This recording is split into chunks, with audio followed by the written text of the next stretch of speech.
বাংলার মুখ আমি দেখিয়াছি। জীবনানন্দ দাশ। বাংলার মুখ আমি দেখিয়াছি, তাই আমি পৃথিবীর রূপ খুঁজিতে যাই না আর।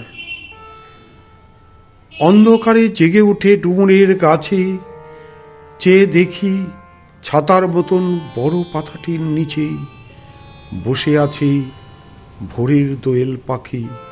চারিদিকে চেয়ে দেখি পল্লবের স্তূপ, জাম, বট, কাঁঠালের, হিজলের, অশ্বত্থের করে আছে চুপ। ফণি মনসার ঝোপে সাটি বনে তাহাদের ছায়া পড়িয়াছে।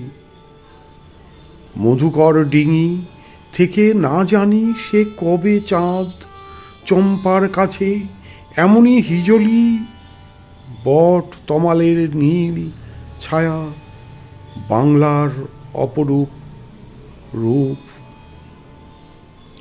দেখেছিল বেহুলাও একদিন গাঁউরের জলে ভেলা নিয়ে, কৃষ্ণা দ্বাদশীর জ্যোৎস্নার যখন মরিয়া গেছে নদীর চড়াই।